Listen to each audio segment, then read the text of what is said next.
Historia de un alma, capítulo 6. El viaje a Roma, 1887. París, Nuestra Señora de las Victorias. Suiza, Milán, Venecia, Bolonia, Loreto, el Coliseo y las catacumbas. Audiencia de León, 13. Nápoles, Asís, retorno a Francia, 3 meses de espera. 3 días después del viaje a Valleux, iba a emprender uno mucho más largo, el viaje a la ciudad eterna. ¿Qué viaje fue aquel? Solo el que me enseñó más cosas que largos años de estudio. Me mostró la vanidad de todo lo pasajero y que todo es aflicción de espíritu bajo el sol. Sin embargo, vi cosas muy hermosas, contemplé maravillas del arte y de la religión, y sobre todo pisé la tierra que habían pisado los apóstoles, tierra regada por la sangre de los mártires, y mi alma creció al contacto de las cosas santas. Estoy muy contenta por haber estado en Roma, pero comprendo a las personas del mundo que pensaban que papá me había hecho hacer este viaje para que cambiara de idea acerca de mi vida religiosa.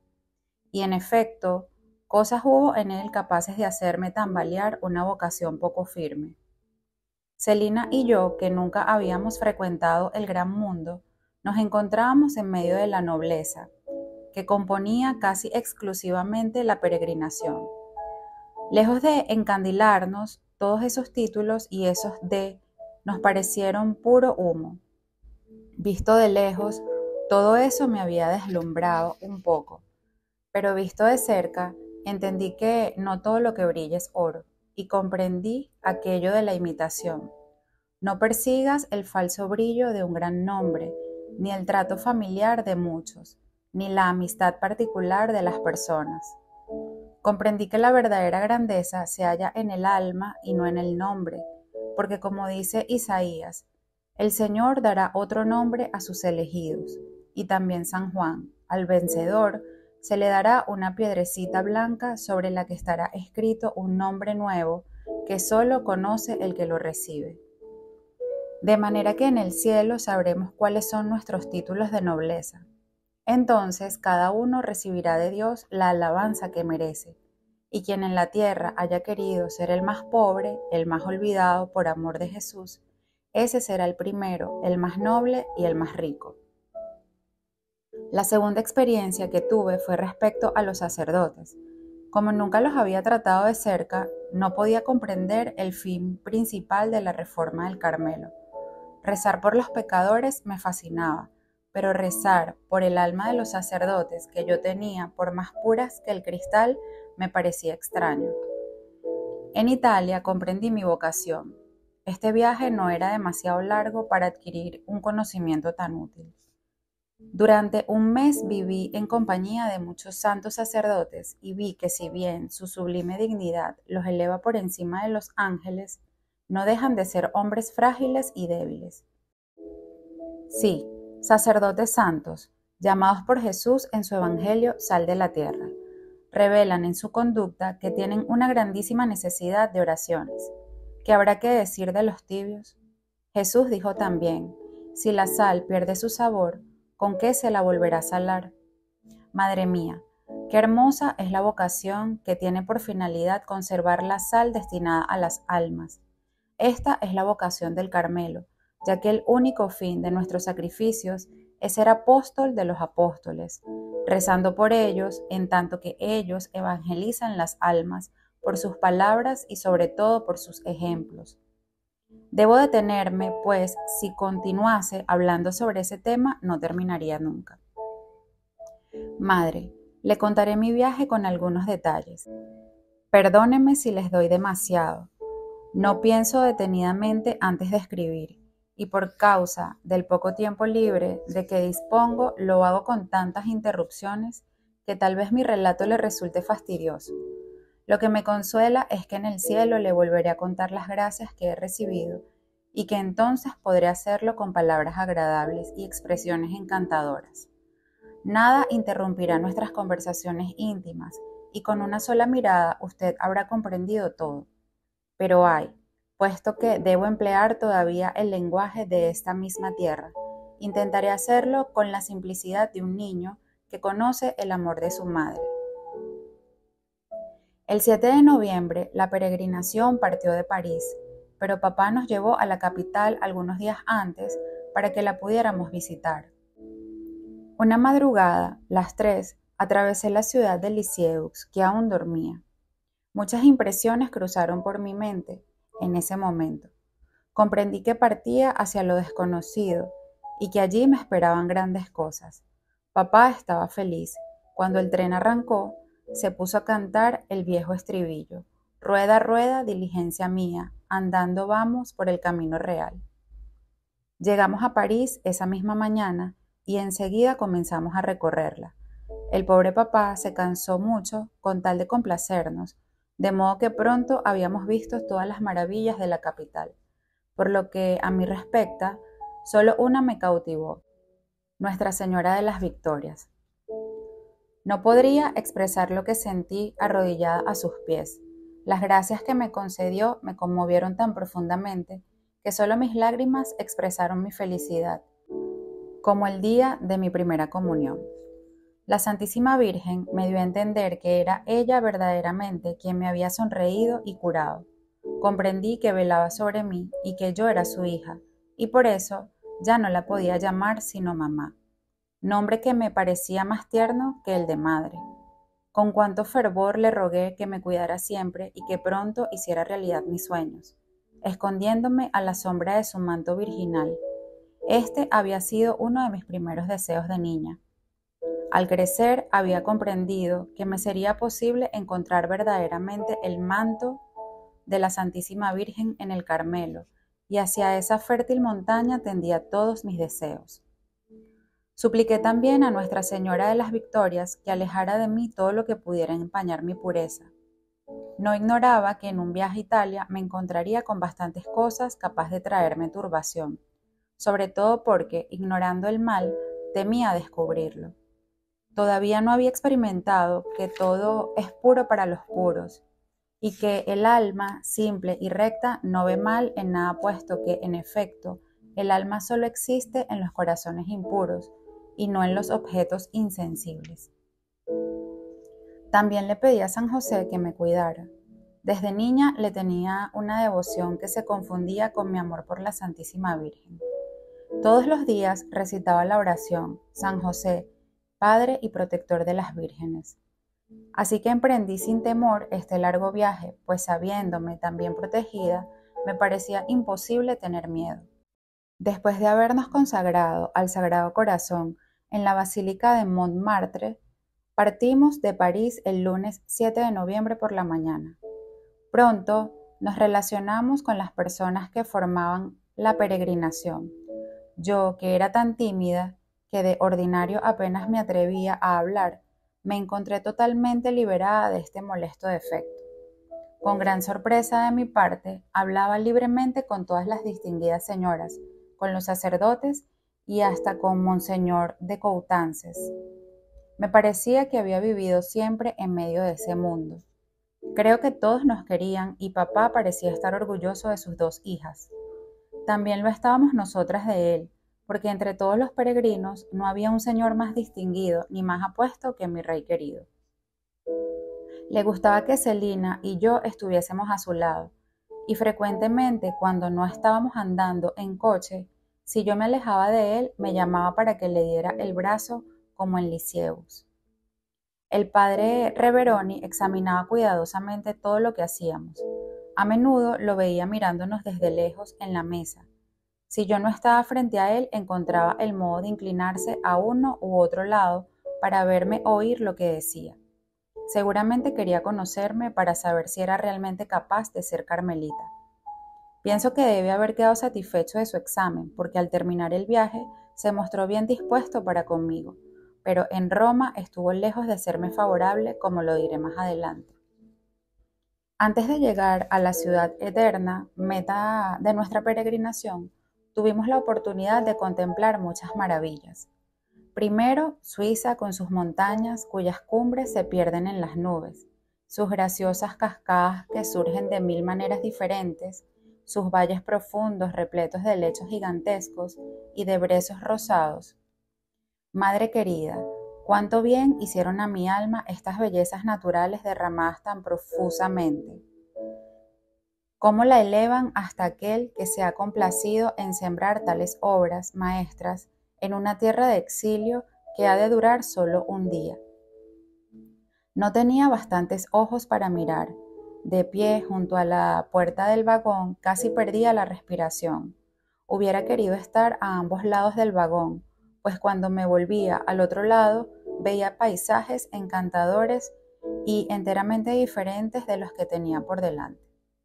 A veces nos encontramos en la cima de una montaña con precipicios a nuestros pies que parecían prontos a tragarnos.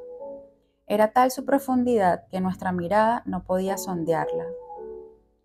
Otras era un pueblecito encantador con sus graciosos chalets y su campanario sobre el cual se balanceaban suavemente algunas nubes esplandecientes de blancura. Más lejos, un vasto lago dorado por los últimos rayos de sol y cuyas ondas serenas y puras reflejaban el azul del cielo y el fuego del poniente. Presentaba a nuestros ojos maravillados el más poético y encantador espectáculo que se pueda imaginar.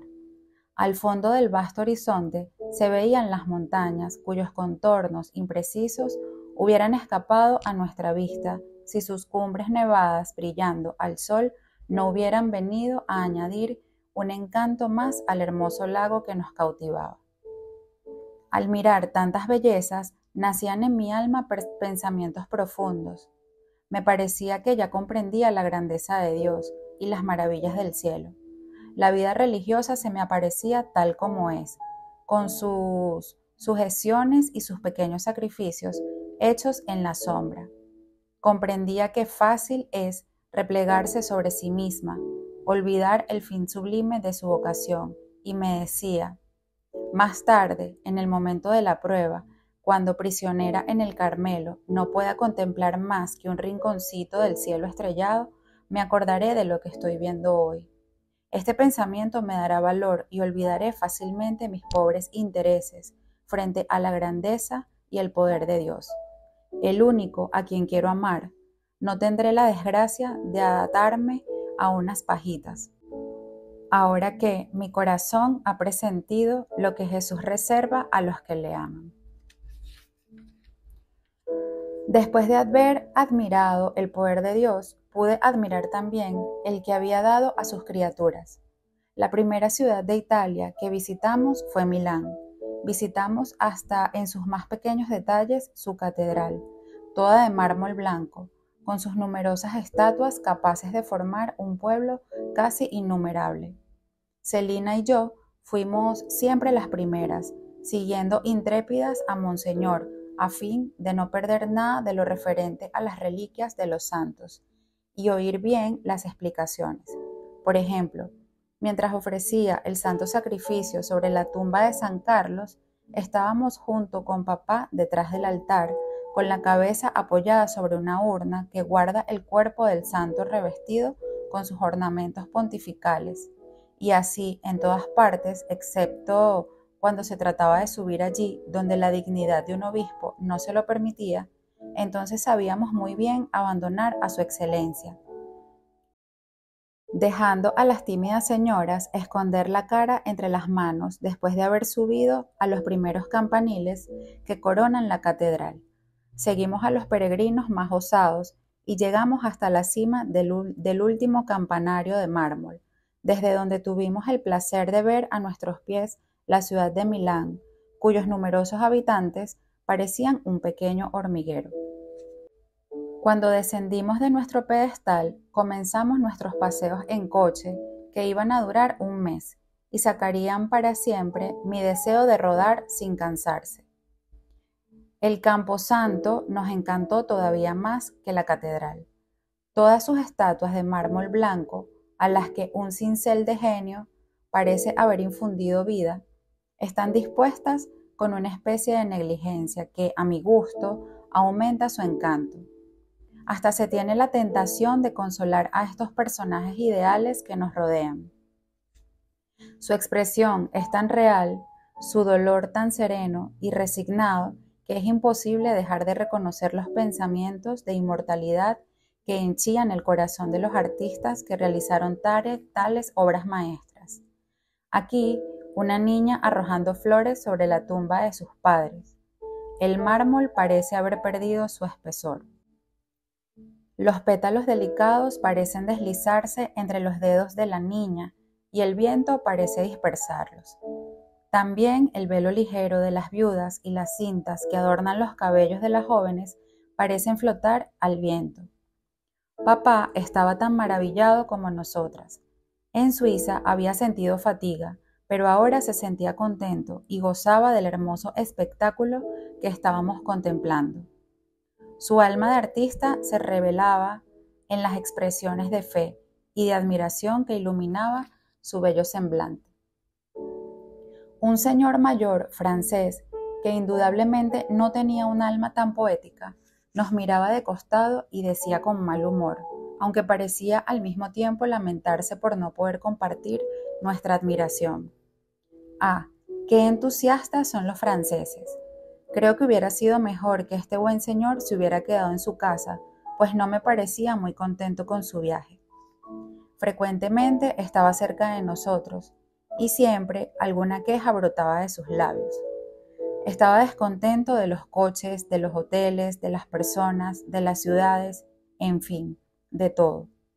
Papá, con su magnanimidad acostumbrada, trataba de consolarlo, le ofrecía su lugar, etc. Papá se encontraba siempre bien en todas partes, pues tenía un carácter enteramente opuesto al de su quejoso vecino. ¿Cuántos personajes diferentes encontramos? Qué interesante es estudiar el mundo cuando se está a punto de abandonarlo. En Venecia, la escena cambió completamente. En vez del ruido de las grandes ciudades, solo se oye en medio del silencio los gritos de los gandoleros y el murmullo del agua agitada por los remos. Venecia tiene sus encantos, pero me parece una ciudad triste. El Palacio de los Dux es espléndido, pero también es triste, con sus amplios departamentos donde se exhiben el oro, las maderas, los mármoles más preciosos y las pinturas de los más grandes maestros. Hace mucho tiempo que esas bóvedas han cesado de oír la voz de los gobernadores que pronunciaban sentencias de vida y muerte en las salas que hemos cruzado. Han dejado de sufrir los desgraciados prisioneros encerrados por el Dux en los calabozos y en las mazmorras subterráneas. Cuando visitaba esas espantosas prisiones, me figuraba estar en tiempo de los mártires y me hubiera gustado poder quedarme allí para imitarlos. Pero hubo que salir enseguida y pasar por el puente de los suspiros, así llamado a causa de los suspiros del alivio de los condenados que preferían la muerte al horror de los subterráneos. De Venecia fuimos a Padua, donde veneramos la lengua de San Antonio. Luego seguimos a Bolonia, donde vimos a Santa Catalina, que conserva las señales del beso del niño Jesús. Podría dar muchos detalles interesantes sobre cada ciudad y sobre las 1000 pequeñas circunstancias particulares de nuestro viaje, pero no terminaría, por eso escribiré solo los detalles principales. Dejé Bolonia con alegría. Esa ciudad se me había hecho insoportable por causa de los estudiantes que colman y que nos rodeaban cuando teníamos la desgracia de salir a pie, y sobre todo a causa de la pequeña aventura que me ocurrió con uno de ellos. Me alegré cuando seguimos viaje a Loreto. No me sorprende que la Santísima Virgen haya elegido este lugar para transportar allí su casa bendita. La paz, la alegría, la pobreza reinan en ella como soberanas. Todo es allí sencillo y primitivo. Las mujeres han conservado su gracioso atavío italiano y no han adoptado, como las de otras ciudades, la moda de París. En una palabra, Loreto me cautivó. ¿Qué diré de la Santa Casa? Mi emoción fue muy grande al encontrarme bajo el mismo techo que la Sagrada Familia, al contemplar las paredes sobre las que Jesús había fijado sus ojos divinos, al pisar la tierra que San José había regado con sus sudores, donde María había estrechado al niño Jesús entre sus brazos, después de haberlo llevado en su seno virginal, vi la habitación en la que el ángel se le apareció a la Santísima Virgen. Coloqué mi rosario en la escudilla del Niño Jesús. Qué encantadores son estos recuerdos. Pero nuestro mayor consuelo fue recibir a Jesús en su casa y ser su templo viviente, en el lugar mismo que Él había honrado con su presencia. Es costumbre en Italia reservar el copón en cada iglesia en un solo altar, y solo allí se pueden recibir la Santa Comunión. Este altar se hallaba en la basílica donde se encuentra la Santa Casa, custodiada como un precioso diamante, en un estuche de mármol blanco. Eso no nos alegró en demasía. Queríamos recibir la comunión, no en el estuche, sino en el diamante. Con su mansedumbre habitual, papá hizo como todo el mundo, pero Celina y yo fuimos al encuentro de un sacerdote que nos acompañaba por todas partes y que se preparaba justamente a celebrar la misa en la Santa Casa por un privilegio especial. Pidió 2 hostias chicas que colocó en una patena junto con la grande, y ¿cuál no habrá sido nuestro arrobamiento al comulgar las 2 juntas en esa casa bendita? Nos embargaba una felicidad celestial que las palabras no aciertan a expresar. ¿Qué será cuando comulguemos en la mansión eterna del Rey del Cielo? Entonces nuestro gozo no tendrá fin. No experimentaremos la tristeza de la partida y no necesitaremos raspar furtivamente las paredes santificadas por la presencia divina, para llevarnos un recuerdo. Su casa será también la nuestra por toda la eternidad. No quiere darnos su casa de la tierra. Se contenta con mostrárnosla para hacernos amar la pobreza y la vida escondida. La casa que nos reserva es su palacio de gloria, donde ya no lo veremos escondido bajo las apariencias de un niño o de una hostia blanca, sino tal como es, en el brillo de su esplendor infinito. Ahora me resta hablar de Roma, meta de nuestro viaje. Allí pensaba en encontrar el consuelo y en cambio hallé la cruz. Era de noche cuando llegamos y nos habíamos dormido. Nos despertaron las voces de los empleados de la estación gritando: «Roma, Roma». No soñaba, estaba en Roma. El primer día lo pasamos extramuros y fue tal vez el más delicioso, porque todos los monumentos conservan su sello de antigüedad. En el centro de Roma, en cambio, uno podría creerse en París, en medio de magníficos hoteles y comercios. El paseo por la campiña romana me dejó dulce recuerdo. No hablaré de los lugares que visitamos, ya que abundan los libros que los describen en detalle. Hablaré tan solo de las impresiones principales que experimenté. Una de las más dulces fue mi estremecimiento a la vista del Coliseo. Por fin estaba viendo la arena donde tantos mártires habían derramado su sangre por Jesús. Ya me disponía a besar ese suelo que ellos habían santificado, pero ¡oh, decepción! El centro no era más que un montón de escombros que los peregrinos deben contentarse con mirar desde lejos, pues una barrera impide la entrada, y por otra parte, nadie tiene la tentación de arriesgarse en medio de esas ruinas. Han venido a Roma sin bajar al Coliseo. Me parecía imposible. Ya no prestaba atención a las explicaciones del guía. Tenía un solo pensamiento: bajar a la arena. Viendo pasar a un obrero que llevaba una escalera, estuve a punto de pedírsela. Felizmente no llevé mi idea a la práctica, porque me hubieran tomado por loca. Cuenta el Evangelio que Magdalena, permaneciendo junto al sepulcro e inclinándose repetidamente para mirar hacia adentro, acabó por ver a 2 ángeles. Como ella, si bien reconociendo la imposibilidad de que se realizaran mis deseos, seguí inclinándome hacia las ruinas a las que quería descender. Por fin no vi a los ángeles, pero sí vi lo que buscaba. Di un grito de alegría y dije a Celina: «Ven pronto, vamos a poder pasar». Enseguida franqueamos la barrera hasta la que llegaban los escombros en ese lugar y empezamos a escalar las ruinas que se desmoronaban a nuestro paso. Papá nos miraba asombradísimo de nuestra audacia. Pronto nos mandó volver, pero las 2 fugitivas ya no escuchaban nada, al igual de los guerreros que sienten crecer su valor en medio del peligro.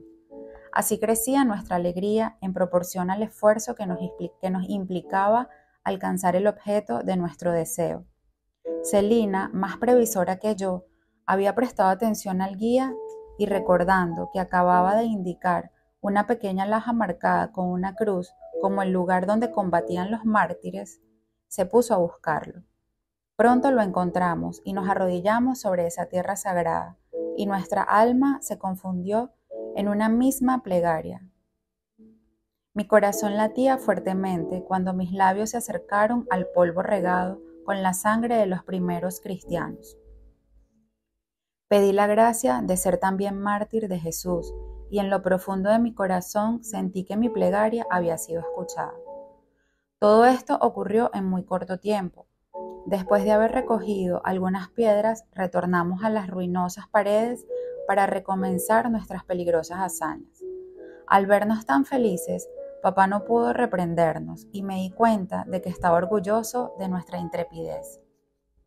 Dios nos protegió visiblemente, pues los peregrinos no notaron nuestra ausencia, ya que se encontraban más lejos que nosotros, ocupados sin duda en observar las magníficas arcadas en las que el guía hacía notar los cupidos sobre pequeñas cornisas. De modo que ni el guía ni los sacerdotes pudieron experimentar la alegría que colmaba nuestros corazones. Las catacumbas nos dejaron también una dulcísima impresión. Son tal como me las había imaginado, al leer su descripción en la vida de los mártires. Habíamos pasado allí parte de la tarde, y me parecía que había estado solo unos instantes, tan impregnada de suave fragancia, que me parecía la atmósfera que allí se respira. Había que atraer algún recuerdo de las catacumbas, y entonces, esperando a que la procesión se hubiera alejado un poco, Celina y Teresa se deslizaron juntas hasta el fondo del antiguo sepulcro de Santa Cecilia y tomaron tierra santificada por su presencia. Antes de mi viaje a Roma, no tenía por esta santa ninguna devoción especial, pero al visitar su casa transformada en iglesia, el lugar de su martirio, al saber que había sido proclamada reina de la armonía, no a causa de su hermosa voz o de su talento musical, sino en memoria del canto virginal que le hizo oír a su esposo celestial escondido en el fondo de su corazón, sentí por ella, más que devoción, un verdadero cariño de amiga. Se convirtió en mi santa predilecta, mi confidente íntima. Todo en ella me encantó, sobre todo su abandono, su confianza ilimitada, que la hicieron capaz de virginizar almas que no habían deseado otros gozos que los de la vida presente. Santa Cecilia se asemeja a la esposa del cantar. Veo en ella un coro de música en un campamento militar. Toda su vida ha sido un canto melodioso, hasta en medio de las mayores pruebas, y ello me asombra, puesto que el Santo Evangelio reposaba sobre su corazón, y en su corazón reposaba el esposo de las vírgenes. La visita a la iglesia de Santa Inés me resultó también muy dulce. Iba a visitar en su propia casa a una amiga de infancia. Le hablé largamente de aquella que lleva también su nombre e hice cuantos esfuerzos pude para obtener, al fin de traérsela, una de las reliquias de la angelical patrona de mi querida madre. Pero lo único que pudimos conseguir fue una piedrecita roja que se desprendió de un rico mosaico que se remontan a los tiempos de Santa Inés y que ella seguramente miró muchas veces. ¿No fue lindísimo que la amable santa nos diese lo que nosotras buscábamos y no era prohibido tomar?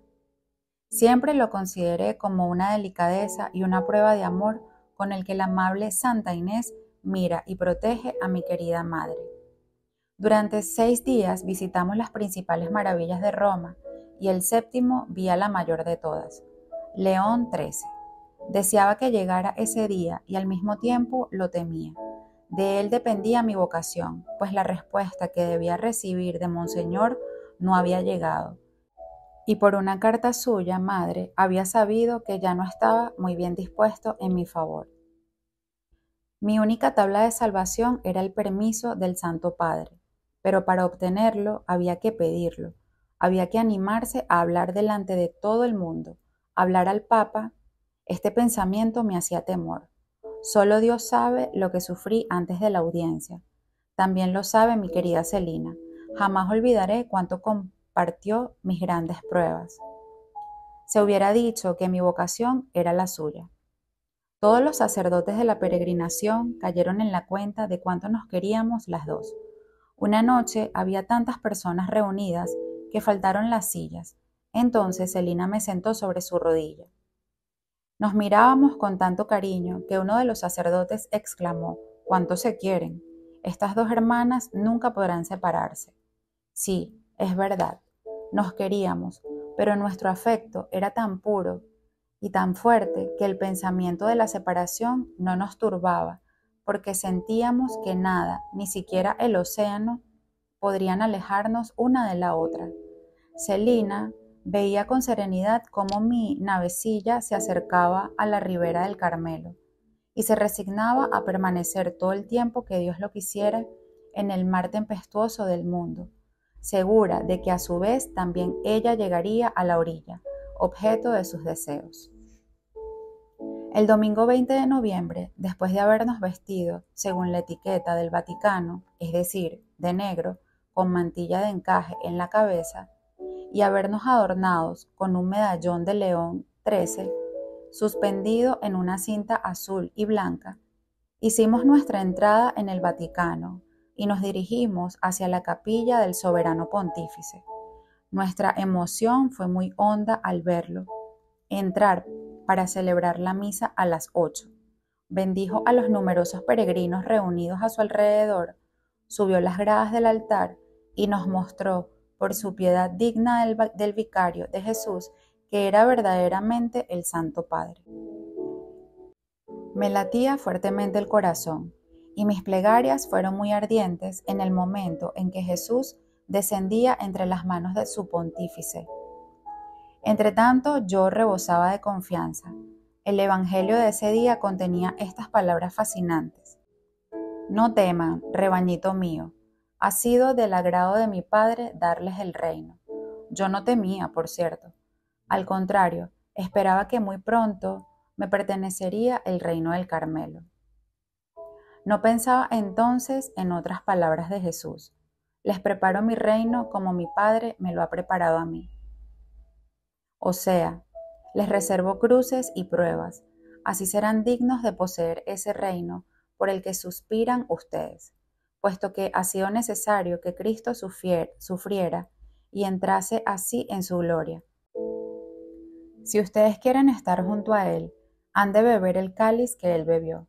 Este cáliz me fue presentado por el Santo Padre, y mis lágrimas se mezclaron a la amarga bebida que se me ofrecía.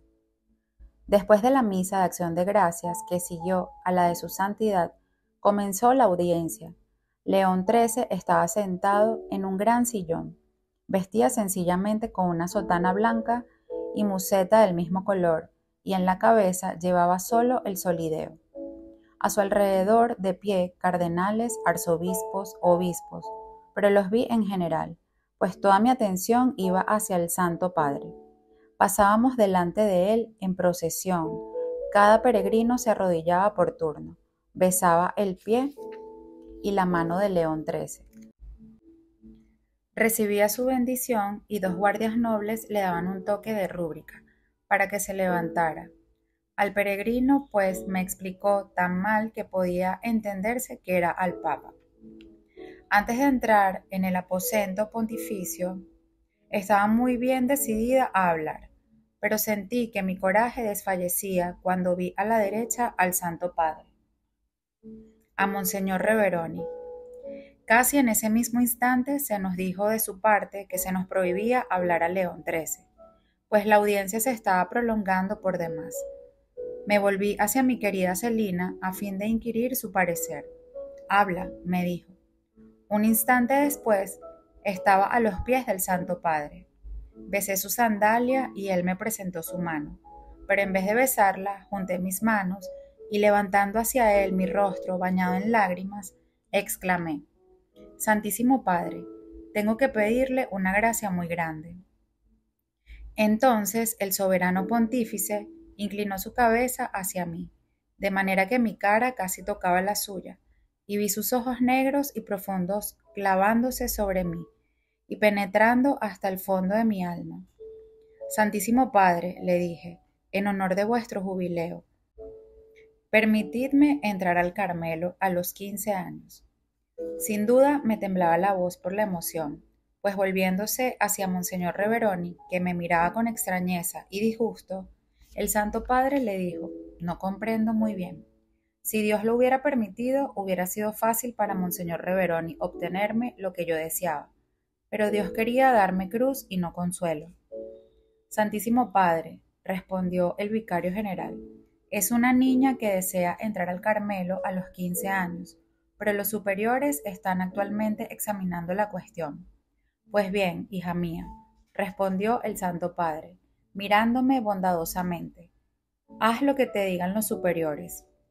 Entonces, apoyando las manos sobre sus rodillas, hice una última tentativa y dije con voz suplicante: oh Santísimo Padre, si dijeras que sí, todo el mundo lo querría. Me miró fijamente y pronunció estas palabras marcando cada sílaba. Vamos, vamos, entrarás si Dios lo quiere. Hablaba con acento tan penetrante y convencido que todavía me pareció oírlo. Alentada por la bondad del Santo Padre, quería seguir hablando, pero los dos guardias nobles me tocaron delicadamente para que me levantara. Viendo que esto no bastaba, me tomaron por los brazos, y Monseñor Reveroni los ayudó, porque yo permanecía con las manos juntas apoyadas sobre las rodillas de León XIII, y me arrancaron a viva fuerza de junto a sus pies. Mientras era arrebatada de esta manera, el Santo Padre posó su mano sobre mis labios. Luego la levantó para bendecirme. Entonces mis ojos se llenaron de lágrimas, y Monseñor Reveroni pudo contemplar al menos tantos diamantes como los que había visto en Valleux. Los dos guardias nobles me llevaron, por decirlo así, hasta la puerta, y allí un tercero me dio una medalla de León XIII. Celina, que venía detrás mío, había sido testigo de la escena que acababa de tener lugar. Casi tan emocionada como yo, tuvo sin embargo el valor de pedir al Santo Padre una bendición para el Carmelo. Monseñor Reveroni, con voz fastidiada, respondió: ya está bendecido el Carmelo. El bondadoso Santo Padre repitió con dulzura: por cierto que está bendecido. Papá había acudido a los pies de León XIII, con los hombres, antes que nosotras. Monseñor Reveroni había estado muy amable con él, presentándolo como el padre de dos carmelitas. El soberano pontífice, como señal de una particular benevolencia, posó su mano sobre la cabeza venerable de mi rey querido, como si lo marcara con un misterioso sello en nombre de aquel a quien representa verdaderamente. Ahora que este padre de 4 carmelitas está en el cielo, ya no es la mano del pontífice la que reposa sobre su frente, profetizándole el martirio.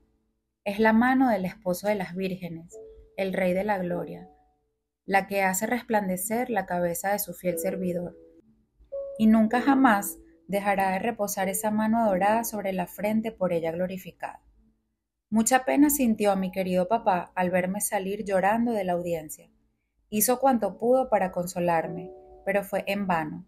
En lo profundo de mi corazón tenía una gran paz, porque había hecho todo lo que me había sido posible para responder a lo que me pedía Dios. Pero esta paz estaba en lo profundo, mientras que la amargura llenaba mi alma, porque Jesús callaba y parecía ausente. Nada me revelaba su presencia. Ese día tampoco se atrevió el sol a brillar, y el hermoso cielo azul de Italia, cargado de nubes oscuras, no cesó de llorar junto conmigo. Todo había terminado para mí.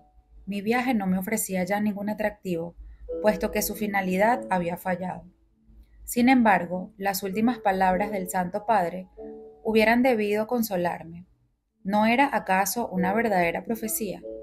A pesar de todos los obstáculos, lo que Dios quiso se ha cumplido. No permitió a las criaturas hacer lo que querían, sino lo que Él quería. Desde hacía algún tiempo me había ofrecido al niño Jesús para hacer su juguetito. Le había dicho que no me empleara como esos juguetes de lujo que los niños tienen que contentarse con mirar sin atreverse a tocar, sino como una pelotita sin ningún valor que él pudiese tirar en el suelo, empujar con el pie, pinchar, abandonar en un rincón o apretar contra su corazón, si le gustaba. En una palabra, yo quería divertir al niño Jesús, darle gusto, satisfacer sus caprichos infantiles, y él había escuchado mi súplica. En Roma, Jesús pinchó su juguetito, quiso ver lo que tenía por dentro, y cuando lo vio contento con su descubrimiento, dejó caer su pelotita y se durmió. ¿Qué es lo que hizo durante su dulce sueño y qué fue de la pelotita abandonada? Jesús soñó que se seguía divirtiendo con su juguete, dejándolo y tomándolo, y que luego, después de haberlo hecho rodar bien lejos, lo apretaba contra su corazón, sin soltarlo nunca más de sus manecitas. Usted comprende, madre querida, qué triste estaba la pelotita al verse por el suelo. Sin embargo, no cesaba de esperar contra toda esperanza. Algunos días después de la audiencia del Santo Padre, papá fue a visitar al buen hermano Simeón y se encontró allí con Monseñor Reveroni, que se mostró muy amable. Papá le reprochó sonriente por no haberme ayudado en mi difícil empresa. Luego contó la historia de su reina, al hermano Simeón.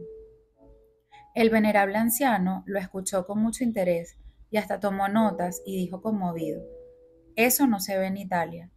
Creo que esta entrevista causó muy buena impresión a Monseñor Reveroni, quien, en adelante, no dejó de demostrarme que por fin estaba convencido de mi vocación.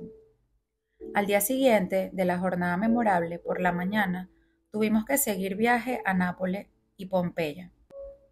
En honor nuestro, el Vesubio tronó todo el día, lanzando con sus cañonazos una espesa columna de humo. Las huellas que ha dejado sobre las ruinas de Pompeya son espantosas. Muestran el poder de Dios, que mira la tierra y ella tiembla, toca los montes y humean.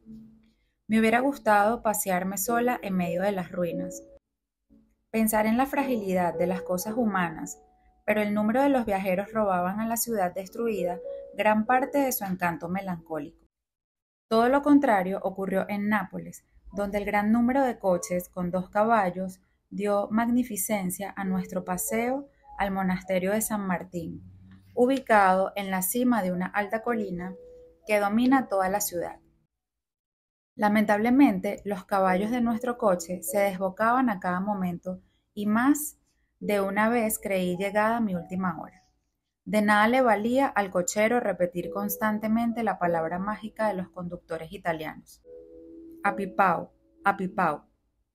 Los pobres caballos querían hacer volcar el coche. Por fin, gracias a la protección de nuestros ángeles custodios, llegamos a nuestro magnífico hotel.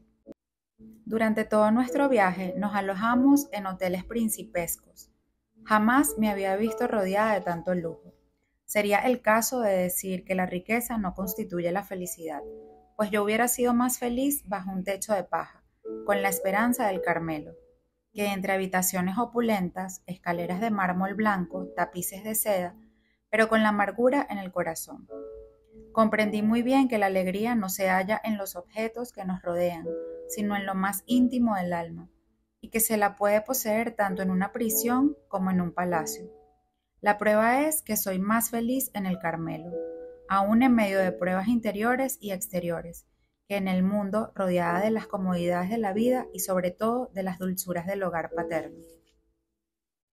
Mi alma estaba sumida en la tristeza, pero al exterior yo era la misma, pues creía que mi pedido al Santo Padre había quedado oculto.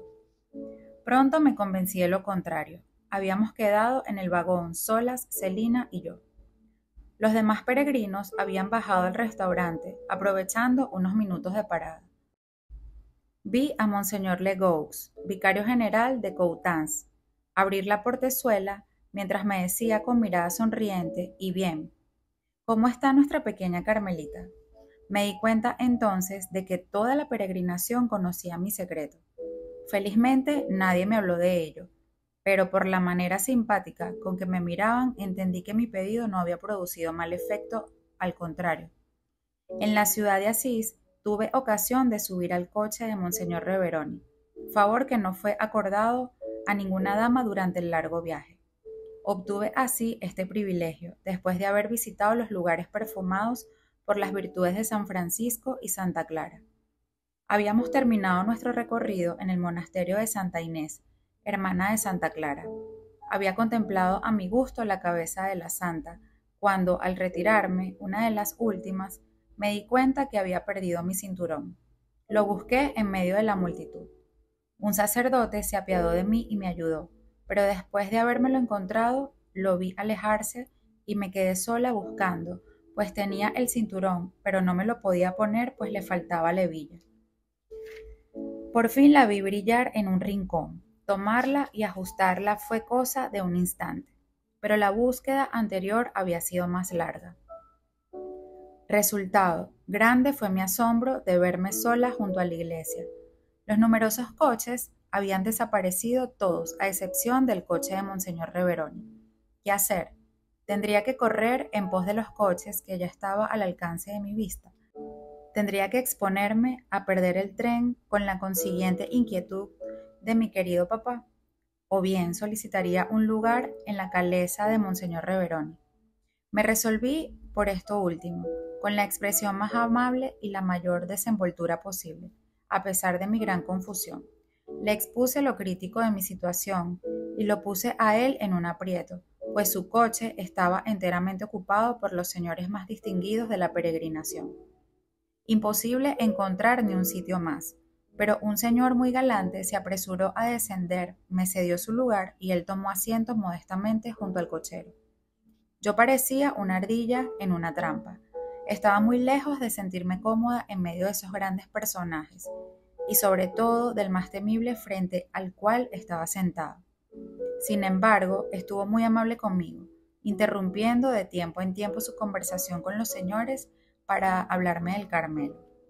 Antes de llegar a la estación, todos los grandes personajes sacaron sus grandes carteras para darle dinero al cochero, que ya estaba pago.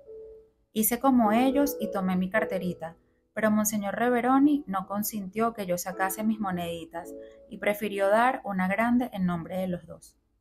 Otra vez me encontré junto a él en un ómnibus. Fue aún más amable y prometió hacer todo lo que pudiese para que yo entrara al Carmelo. Aunque ponía un poco de bálsamo en mis heridas, estos breves encuentros no impidieron que el regreso fuese mucho menos agradable que la ida, pues ya no tenía la esperanza del Santo Padre. No encontraba ningún socorro en la tierra, que me parecía un desierto árido y sin agua. Toda mi esperanza estaba puesta en Dios solo. Acababa de hacer la experiencia de que es mejor recurrir a Él que a sus santos. Sin embargo, la tristeza de mi alma no me impedía interesarme mucho por los lugares santos que visitábamos. Me dio alegría poder contemplar en Florencia a Santa Magdalena de Paxis, en medio del coro de las carmelitas, que nos abrieron la reja. Como no sabíamos cómo gozar de este privilegio, y muchas personas deseaban tocar con su rosario el sepulcro de la santa, y yo era la única que podía pasar la mano a través de la reja que nos separaba, todo el mundo me traía los rosarios y yo estaba muy orgullosa de mi oficio. Siempre encontraba el modo de tocarlo todo. Por ejemplo, en la iglesia de la Santa Cruz de Jerusalén, en Roma, pudimos venerar varios trozos de una verdadera cruz, 2 espinas y uno de los sagrados clavos encerrados en un magnífico relicario de oro trabajado, pero sin vidrio. Al venerar la reliquia, me ingenié para deslizar mi dedo meñique en uno de los agujeros del relicario y pude tocar el clavo, que había sido bañado por la sangre de Jesús. Verdaderamente era demasiado audaz. Felizmente, Dios, que ve el fondo de los corazones, sabe que mi intención era pura y que por nada del mundo hubiera querido desagradarle. Me comportaba con él como una niña que cree que todo le es permitido y considera suyos los tesoros de su padre. No puedo comprender todavía por qué las mujeres son tan fácilmente excomulgadas en Italia. A cada momento nos decían, no entren aquí, no entren allí, van a quedar excomulgadas. Ah, pobres mujeres, qué despreciadas son. Sin embargo, aman a Dios en número mucho mayor que los hombres, y durante la pasión de nuestro Señor, las mujeres se mostraron más valientes que los apóstoles, ya que no se intimidaron ante los insultos de los soldados y osaron enjugar la faz adorable de Jesús. Por eso, sin duda, permite Él que su lote en la tierra sea el desprecio, puesto que lo eligió también para sí. En el cielo demostrará que sus pensamientos no son como los de los hombres, porque entonces las últimas serán las primeras. Más de una vez durante el viaje no tuve la paciencia de esperar hasta el cielo para ser la primera. Un día visitábamos un monasterio de carmelitas. No me contenté con seguir a los peregrinos por las galerías exteriores y me adelanté hacia los claustros interiores. De repente vi un anciano carmelita que desde lejos me hacía señal de retirarme, pero en vez de alejarme me le acerqué y apuntando a los cuadros del claustro le dije por señas que eran lindos. Sin duda que por mis cabellos sueltos y por todo mi aspecto se dio cuenta de que era una niña. Me sonrió con bondad y se alejó viendo que no estaba frente a una enemiga. Si hubiera sabido hablar italiano, le habría dicho que era una futura carmelita, pero por causa de los constructores de la Torre de Babel me fue imposible. Después de haber visitado Pisa y Génova, retornamos a Francia durante todo el recorrido. La visita era magnífica. A veces íbamos bordeando el mar y el ferrocarril estaba tan cerca que me parecía que las olas llegarían hasta nosotros. Este espectáculo fue debido a una tormenta y era por la tarde, lo que tornaba la escena más imponente aún. Otras veces, praderas cubiertas de naranja, cargados de frutos maduros, olivos verdes con follaje transparente, graciosas palmeras. A la caída de la tarde, los pequeños puertos de mar se iluminaban con multitud de luces, mientras en el cielo titilaban las primeras estrellas. Cuánta poesía llenaba mi alma a la vista de todas estas cosas que veía por primera y última vez en mi vida.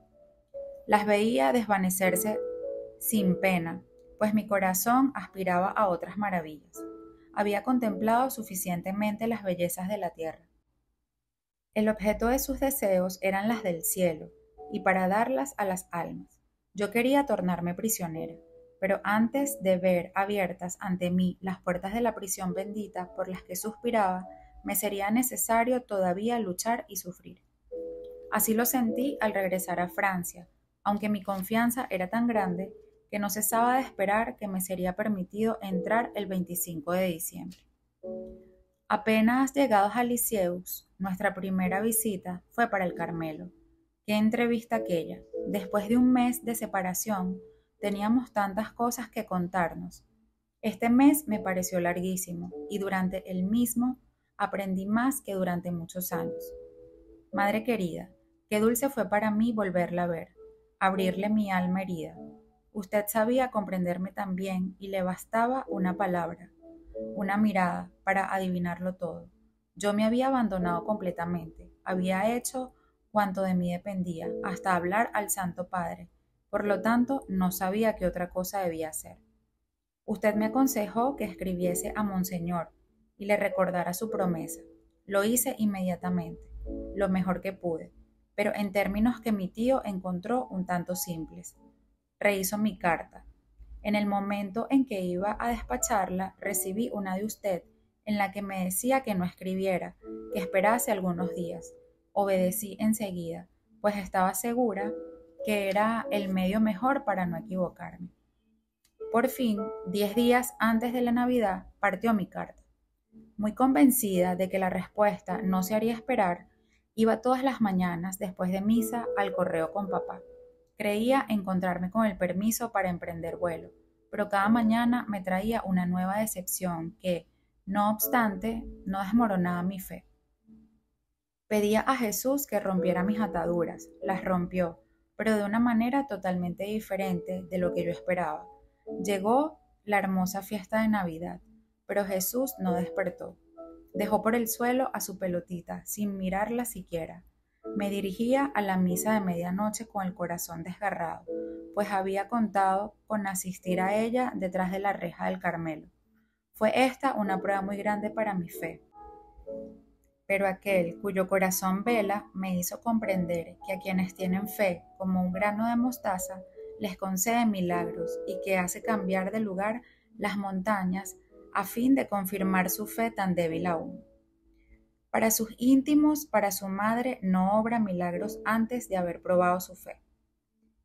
¿No dejó acaso que Lázaro muriese, aunque Marta y María le habían mandado a decir que estaba enfermo? En las bodas de Caná, cuando la Santísima Virgen pidió a Jesús que auxiliase al dueño de casa, ¿no le respondió acaso que su hora no había llegado aún? Pero después de la prueba, qué grande fue la recompensa. El agua se convirtió en vino. Lázaro resucita. Así obró Jesús con su Teresita. Después de haberla probado por mucho tiempo, colmó todos los deseos de su corazón.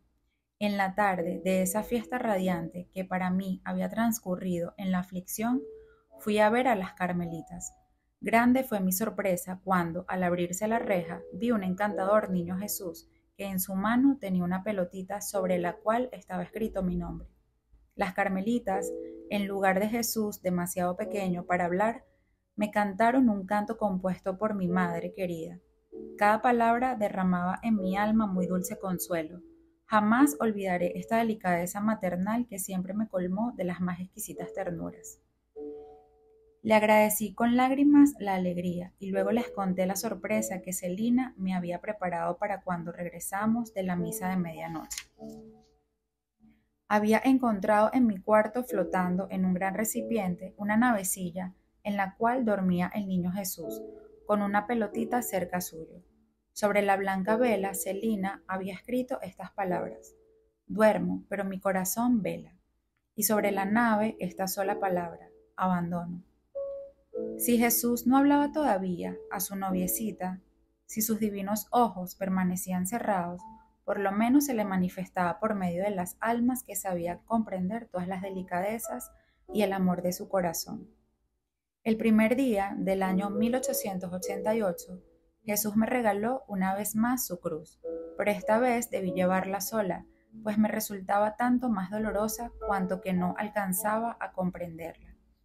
Una carta de la Madre María de Gonzaga me anunciaba que el 28, fiesta de los Santos Inocentes, había llegado la respuesta de Monseñor, pero que no me lo había comunicado porque había decidido que mi entrada sería recién después de Cuaresma. No pude contener las lágrimas ante el pensamiento de tan larga dilación. Esta prueba revistió un carácter muy particular para mí. Del lado del mundo veía rotas mis amarras, pero el Arca Santa negaba esta vez la entrada a la pobre palomita. Estoy segura que me han de haber tenido por muy poco razonable al ver que no aceptaba con alegría estos 3 meses de exilio, pero ciertamente, aunque no lo parezca, esta prueba fue muy grande y me hizo crecer mucho en abandono y demás virtudes. ¿Cómo transcurrieron estos 3 meses tan ricos en gracia para mi alma? En un primer momento pensé que no me tomaría la molestia de llevar una vida tan bien ordenada como de costumbre, pero pronto comprendí el precio del tiempo que se me ofrecía y resolví entregarme más que nunca a una vida seria y mortificada. Al decir mortificada, no quiero hacer creer que hacía penitencias. Ay, jamás he hecho ninguna. Lejos de parecerme a esas almas hermosas que desde su infancia practicaban toda clase de mortificaciones, no sentía por ello ningún atractivo. Esto provenía, sin duda, de mi cobardía, pues hubiera podido, como Celina, inventar 1000 maneras de sufrir. En cambio, siempre dejé que me trataran entre algodones y me engordaran como un pajarillo que no necesita hacer penitencia. Mis mortificaciones consistían en domar mi voluntad, siempre pronta a salirse con la suya, en retener una palabra de réplica, en prestar pequeños servicios sin hacerlos valer, en sentarme sin apoyar la espalda, etcétera, etcétera. Practicando estas naderías, me preparaba a ser esposa de Jesús, y no puedo expresar cuán dulces recuerdos ha dejado en mí esta espera. 3 meses pasan muy rápidamente. Por fin llegó el momento tan ardientemente deseado.